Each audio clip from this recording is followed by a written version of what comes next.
지난 9일 전주 농수산물 도매시장에서 발생한 화재로 점포 19곳이 모두 불에 탔습니다. 당시 시장에는 스프링클러가 설치되어 있지 않아 초기 진화에 어려움을 겪었는데요. 익산 전통시장을 확인해 보니 11곳 가운데 구시장과 여산시장에는 스프링클러 등 자동 소화 설비가 없는 것으로 나타났습니다.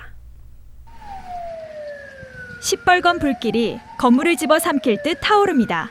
불이 휩쓸고 간 자리에는 건물의 형체를 알아보기 어려울 정도로 검게 탄 잔해만 남았습니다.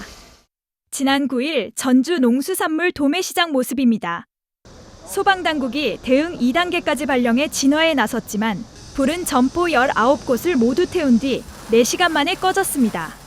피해가 커진 원인 가운데 하나는 스프링클러의 부재였습니다. 익산 전통시장 상황은 어떨까 확인해봤습니다. 익산에는 모두 11곳의 전통시장이 있습니다. 이 가운데 9곳의 전통시장에는 스프링클러나 상수도, 살수 설비 등 화재 시 초기 대응을 위한 자동시설이 갖춰져 있었습니다. 하지만 구시장과 여산시장에는 화재 발생 시 자동으로 대응할 시설이 설치돼 있지 않았습니다.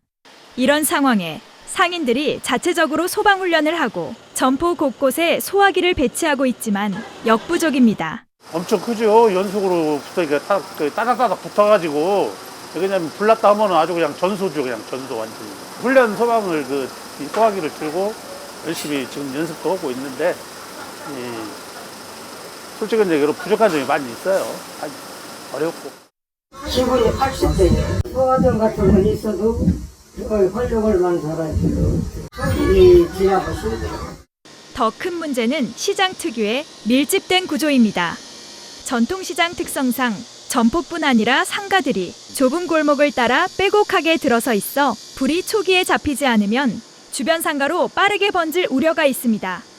또 시장 곳곳에는 방치된 전선과 콘센트 등 전기시설도 얽히고 설켜 있어 위험이 큽니다. 하지만 전통시장에 스프링클러를 모두 설치할 수 있는 건 아닙니다. 법적 의무 대상에 해당하지 않거나 구시장처럼 개별 상가로 이루어진 시장은 자체적으로 스프링클러를 설치하지 않고 있습니다.